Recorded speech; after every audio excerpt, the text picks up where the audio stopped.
Hi friends, എല്ലാവർക്കും പുതിയൊരു വീഡിയോയിലേക്ക് സ്വാഗതം. ഇന്നത്തെ വീഡിയോയിൽ കാണുമ്പോൾ തന്നെ മനസ്സിലായി കാണും, നല്ല ടേസ്റ്റി ആയിട്ടുള്ളൊരു ചട്നിയാണ്. ഇതിൻ്റെ പ്രത്യേകത വളരെ കുറച്ച് തേങ്ങ നമ്മൾ ഇതിനകത്ത് ഉപയോഗിക്കുന്നുള്ളൂ. വെറൈറ്റി ആയിട്ടുള്ള ഒരുപാട് തരം ചട്നികളുടെ റെസിപ്പി നമ്മളുടെ ചാനലിലുണ്ട്. അതിൻ്റെ എല്ലാം ലിങ്ക് ഞാനിവിടെ ഡിസ്ക്രിപ്ഷൻ ബോക്സിൽ കൊടുക്കാം. കാണാത്തവരുണ്ടെങ്കിൽ അത് ക്ലിക്ക് ചെയ്ത് കണ്ടാൽ മതി.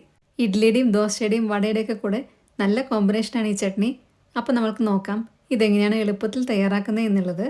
അതിനായിട്ട് കുറച്ച് സാധനങ്ങൾ ഞാനിവിടെ റെഡിയാക്കി വെച്ചിട്ടുണ്ട്. 1 ടേബിൾ സ്പൂൺ വെളുത്ത എള്ള്, 1/2 കപ്പ് പൊട്ടുകടല, 1/2 കപ്പ് തേങ്ങ ചിരവിയത്, 10 ചെറിയ ഉള്ളി, 1 തണ്ട് കറിവേപ്പില, 1 ചെറിയ കഷ്ണം പുളി, 5 6 ഉണക്കമുളക്, 3 വെളുത്തുള്ളി, മീഡിയം സൈസിലുള്ള 1 തക്കാളി. ഉണക്കമുളക് നിങ്ങൾക്ക് കുറച്ച് കൂടുതൽ എടുക്കാം, കാരണം വേറെ പച്ചമുളകൊന്നും നമ്മൾ ഇതിനകത്ത് ആഡ് ചെയ്യുന്നില്ല. അപ്പം എരിവ് കൂടുതൽ വേണ്ടവർക്ക് കുറച്ചും കൂടി ഉണക്കമുളക് എടുക്കാം. ഇനി ഞാനിവിടെ ഇരുമ്പിൻ്റെ ഇതേപോലത്തെ ഒരു പാത്രം വെച്ച് കൊടുത്തിട്ടുണ്ട്. അതിലേക്ക് 1 ടേബിൾ സ്പൂൺ വെളിച്ചെണ്ണ ഒഴിച്ച് കൊടുക്കുക. എണ്ണ നന്നായിട്ട് ചൂടായിട്ട് വരുമ്പോൾ 1 ടേബിൾ സ്പൂൺ വെളുത്ത എള്ളും കൂടി ഇട്ട് കൊടുക്കാം. എള്ള് ചെറുതായിട്ടൊന്ന് വഴറ്റി കൊടുക്കാം. ഒരുപാട് ബ്രൗൺ കളറൊന്നും ആകേണ്ട ആവശ്യമില്ല. ചെറിയ തീയിൽ വെച്ചിട്ട് വേണം ഇതെല്ലാം ചെയ്യാനായിട്ട്. ഇനി നമ്മൾ എടുത്തു വെച്ച ചെറിയ ഉള്ളിയാണ് ഇട്ട് കൊടുക്കുന്നത്. അതൊന്ന് അരിഞ്ഞിട്ട് വേണം ഇട്ട് കൊടുക്കാനായിട്ട്. അപ്പോഴാണ് പെട്ടെന്ന് തന്നെ വഴന്ന് കിട്ടുക. 15 ചെറിയ ഉള്ളിയാണ് ഞാൻ എടുത്തിട്ടുള്ളത്. ഇതിന് പകരം ചെറിയൊരു സവാള വേണമെങ്കിലും എടുക്കാം. പക്ഷേ ചെറിയ ഉള്ളി ഇട്ട് കൊടുക്കുമ്പോഴാണ് കുറച്ചും കൂടി ടേസ്റ്റ് ഉണ്ടായിരിക്കുക. ഇനി നമ്മൾ എടുത്തു വെച്ച വെളുത്തുള്ളിയും കൂടി ഇട്ട് കൊടുക്കാം. 3 വെളുത്തുള്ളി ചെറുതാക്കി അരിഞ്ഞിട്ടാണ് ഇട്ട് കൊടുക്കുന്നത്. കൂടെ തന്നെ 1 തണ്ട് കറിവേപ്പിലും കൂടി ഇട്ട് കൊടുക്കുന്നുണ്ട്. ഇനി വേണ്ടത് നമ്മൾ എടുത്തു വെച്ച പൊട്ടുകടലയാണ്. 1/2 കപ്പ് പൊട്ടുകടലയാണ് ഇട്ട് കൊടുക്കുന്നത്. ഇത് പൊട്ടുകടല എന്ന് പറഞ്ഞിട്ട് തന്നെ നമുക്ക് വാങ്ങിക്കാൻ കിട്ടും. ഇനി തീ മീഡിയം ഫ്ലെയിമിലാക്കിയിട്ട് എല്ലാം കൂടെ കുറച്ച് നേരം കൂടെ വഴറ്റി കൊടുക്കുക. ഇനി ഇട്ട് കൊടുക്കുന്നത് നമ്മൾ എടുത്തു വെച്ച വാളൻ പുളിയുടെ ചെറിയൊരു കഷ്ണമാണ്. ഇനി ഈ ഒരു സമയത്ത് ഉണക്കമുളകും കൂടി ഇട്ട് കൊടുക്കാം.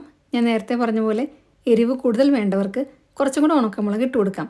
പിന്നെ അരയ്ക്കുന്ന സമയത്ത് കുറച്ച് മാറ്റി വെച്ചിട്ട് നമുക്ക് ഓരോന്നായിട്ട് എരിവ് നോക്കിയിട്ട് ഇട്ട് കൊടുത്ത് അരച്ചാൽ മതി. ഇനി നമ്മൾക്ക് ഇട്ട് കൊടുക്കാനുള്ളത് തക്കാളിയാണ്. തക്കാളി ചെറുതാക്കി അരിഞ്ഞിട്ട് ഇട്ട് കൊടുക്കാം. അപ്പോൾ പെട്ടെന്ന് തന്നെ വഴന്ന് കിട്ടിക്കോളും. ഇടത്തരം വലുപ്പമുള്ള 1 തക്കാളിയാണ് ഞാൻ ഇട്ട് കൊടുത്തിട്ടുള്ളത്. തക്കാളി കുറച്ചൊന്ന് വഴന്ന് കഴിഞ്ഞാൽ നമ്മൾക്കിനി ഇട്ട് കൊടുക്കാനുള്ളത് തേങ്ങ ചിരവിയതാണ്. 1/2 കപ്പ് തേങ്ങ ചിരവിയത് ഇട്ട് കൊടുക്കാം. എന്നിട്ട് വീണ്ടും കുറച്ച് നേരം കൂടെ വഴറ്റി കൊടുക്കുക.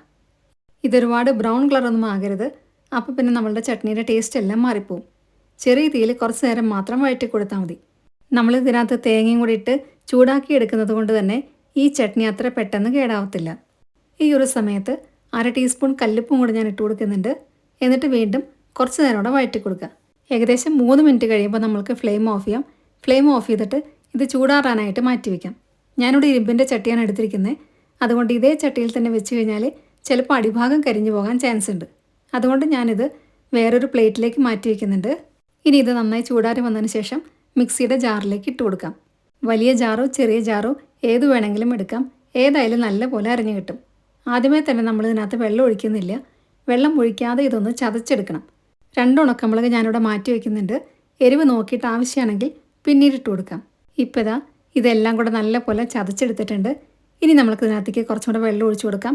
അതിനുശേഷം നല്ല പേസ്റ്റായിട്ട് തന്നെ അരച്ചെടുക്കുക. അരയ്ക്കുന്ന സമയത്ത് ഞാൻ എരിവ് നോക്കിയായിരുന്നു. കുറവായതുകൊണ്ട് മാറ്റി വെച്ച് ഉണക്കമുളകും കൂടി ഇട്ട് കൊടുത്ത് വീണ്ടും അരച്ചെടുത്തിട്ടുണ്ട്. ഇപ്പോൾ ഇത് കറക്റ്റ് പാകമായിട്ട് അരഞ്ഞു കിട്ടിയിട്ടുണ്ട്. ഇനി ഇത് സൈഡിലോട്ട് മാറ്റി വയ്ക്കാം. അതിനുശേഷം ഇതിനകത്തേക്ക് വേണ്ട കടുക് പെട്ടെന്ന് തന്നെ താളിച്ചെടുക്കാം. അതിനായിട്ട് ഇതേപോലത്തെ ഒരു ചട്ടി വെച്ച് കൊടുത്ത് 1 ടേബിൾ സ്പൂൺ വെളിച്ചെണ്ണ ഒഴിച്ച് കൊടുക്കുക. എണ്ണയൊന്ന് ചൂടായിട്ട് വരുമ്പോൾ 1 ടീസ്പൂൺ കടുക് ഇട്ട് കൊടുക്കുന്നുണ്ട്. കടുകെല്ലാം നന്നായി പൊട്ടി വന്നു കഴിഞ്ഞാൽ 1 ടീസ്പൂൺ ഉഴുന്ന് പരിപ്പാണ് ഇട്ട് കൊടുക്കുന്നത്. കൂടെ തന്നെ കുറച്ച് കറിവേപ്പിലും കൂടി ഇട്ട് കൊടുത്തിട്ടുണ്ട്. എല്ലാം കൂടെ നല്ല പോലെ ഇളക്കി കൊടുക്കുക. ഇനി വേണ്ടത് ഉണക്കമുളകാണ്. 2 3 ഉണക്കമുളകും കൂടി ഇട്ട് കൊടുത്ത് എല്ലാം നല്ല പോലെ വഴന്നു കഴിഞ്ഞാൽ നമ്മൾക്കിനി ഫ്ലെയിം ഓഫ് ചെയ്യാം. ഇപ്പോൾ ഇതാ ഇതിവിടെ കറക്റ്റ് പാകമായിട്ട് വന്നിട്ടുണ്ട്. ഞാനിവിടെ ഫ്ലെയിം ഓഫ് ചെയ്തു.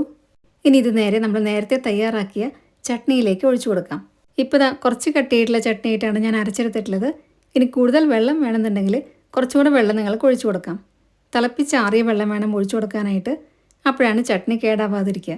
നല്ല ടേസ്റ്റി ആയിട്ടുള്ളൊരു വെറൈറ്റി ചട്നി തയ്യാറായി കഴിഞ്ഞു. സോഫ്റ്റായിട്ട് ഇഡ്ഡലി ഉണ്ടാക്കുന്നതിൻ്റെ വീഡിയോ എല്ലാം ഞാൻ മുമ്പേ ഇട്ടിട്ടുണ്ട്. അതിൻ്റെ എല്ലാം ലിങ്ക് ഞാനിവിടെ ഡിസ്ക്രിപ്ഷൻ ബോക്സിൽ കൊടുക്കാം. കാണാത്തവരുണ്ടെങ്കിൽ അത് ക്ലിക്ക് ചെയ്ത് കണ്ടാൽ മതി. അപ്പോൾ എല്ലാവർക്കും ഇന്നത്തെ വീഡിയോ ഇഷ്ടമായെന്ന് വിചാരിക്കുന്നു.